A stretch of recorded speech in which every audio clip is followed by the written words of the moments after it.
मुख्यमंत्री हेमंत सोरेन के इस्तीफे की मांग को लेकर बीजेपी विधायकों ने विधानसभा के बाहर प्रदर्शन किया है, बल्कि अभी कर ही रहे हैं। जयप्रकाश जी, क्या कहेंगे आप लोग? इतने सारे मुद्दे हैं, इसमें बीजेपी भी गिर रही है, लेकिन आप लोग मुख्यमंत्री पर ही इस्तीफे की मांग कर रहे हैं। देखिए, सबसे पहले राज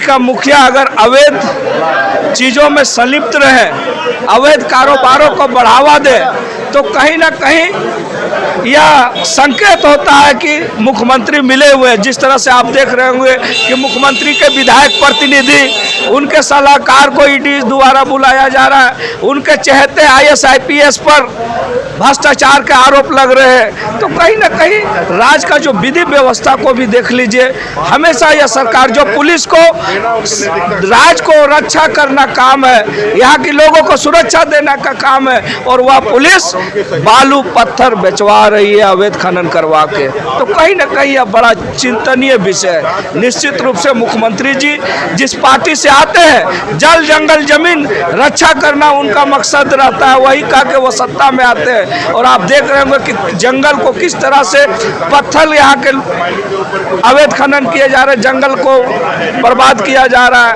तो निश्चित रूप से कहीं ना कहीं यह सरकार को 1 मिनट भी सत्ता में रहने लायक नहीं है।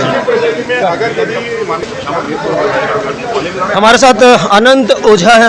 क्या कहेंगे अनंत जी? आप लोग बार बार सदन के अंदर तो बहस नहीं करते हैं, आप लोग वॉकआउट कर जाते हैं, लेकिन बाहर आप लोग प्रदर्शन करते हैं। ये देखिए, ये अनर्गल विधवा प्रलाप सत्ता पक्ष के द्वारा किया जा रहा है। सदन सत्ता पक्ष और विपक्ष दोनों के संयुक्त मेल से बनता है, और जिस प्रकार से सत्ता पक्ष के द्वारा राज्य की जनता की भावनाओं को लगातार दरकिनार किया जा रहा है, उनके जो दर्द है, उस दर्द को दरकिनार किया जा रहा है, तो स्वाभाविक है कि एक प्रतिपक्ष के रूप में हम अपनी भूमिका को नकार नहीं सकते हैं। और इस नाते, जैसे आपने कल ही देखा कि राज्य में हर एक मंत्री राज्य सरकार का, वो राज्य में घूम घूम कर कह रहे हैं कि इस बार बारिश नहीं हुआ है, किसान परेशान है, त्राहिमाम की स्थिति है राज्य में। और उसके बावजूद भी जब सदन के अंदर नेता सदन से हम लोगों ने आग्रह किया कि आप इसको अकाल क्षेत्र घोषित कीजिए और उस पर चर्चा कराइए कि उसके लिए क्या क्या उपाय हो सकता है, लेकिन आपने देखा होगा कि किस प्रकार से विषयांतर करके और राज्य के किसानों का जो दर्द था उससे सरकार पलायन कर गई। हमारे साथ है पूर्व कृषि मंत्री रणधीर सिंह। रणधीर जी, आप लोग यहाँ पे कल किसान के वेश में आए थे, और लेकिन जब दूसरी पाली में जब चर्चा हो रही थी तो आप लोग बाइकआउट कर गए और अभी इस्तीफे की मांग कर रहे हैं। मैं आपसे पूछना चाहता हूँ, कल सरकार ने मैंने जो सखोज के साथ चर्चा किया सुखाड़ पर, क्या रिजल्ट आया? ढाका हिंदपात, क्या सुखाड़ घोषित का निर्णय लिया सरकार ने?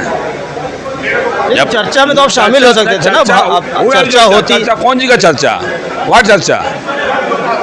जब राज्य में सुखाड़ है, अकाल है, तो सीधा अकाल घोषित करो, या प्रस्ताव पारित करो, भारत सरकार को भेजो। चर्चा इसमें कौन चीज करनी है? सीएम को दिखाई नहीं दे रहा है क्या? सरकार को दिखाई नहीं दे रहा है क्या? विपक्ष जब मांग कर रहा है तो विपक्ष हवा में मांग कर रहा है कुछ चीज को क्या? इसलिए सरकार पूरी तरह से किसान विरोधी सरकार है। सरकार नहीं चाहती है कि किसानों को राहत मिले, और अब जो स्थिति आज के हालात है, वो रोपनी का समय पार हो गया, बारिश हो नहीं रही है, पूरे धान का बिचड़ा समाप्त हो चुका है। अब सीधे सरकार को अकाल घोषित करना चाहिए, और आपदा के तहत जो खजाने में हजारों करोड़ रुपया पड़े हुए हैं, उस पैसे से राज्य के किसानों को अविलंब राहत चलानी चाहिए सरकार को। आज आप लोग जो घोटाले को लेकर और इस्तीफे की मांग कर रहे हैं, ये हंसुआ के ब्याह में खुरपी का गीत नहीं लग रहा है? ये नहीं लग रहा आपको कि राज्य में क्या घोटाला नहीं हुआ? राज्य में क्या खनिज संपदा को नहीं लूटा गया है? आप बताओ, नहीं लूटा गया है? तो ईडी ने जो इतना कैश पकड़ रही है, ईडी की हवा पकड़ रही है क्या? राज्य का मुख्यमंत्री इसमें शामिल नहीं है क्या? इसलिए मुख्यमंत्री इस्तीफा की हम लोग मांग कर रहे हैं, सीबीआई जांच की मांग कर रहे हैं। तो ये बीजेपी के विधायक थे, और इनका कहना है कि ये सरकार जो है वो पूरी तरह से घोटाले में लिप्त है, और इन्होंने उनसे इस्तीफे की मांग की है। सहयोगी पूजा के साथ नीलय सिंह, लाइव लगातार रांची।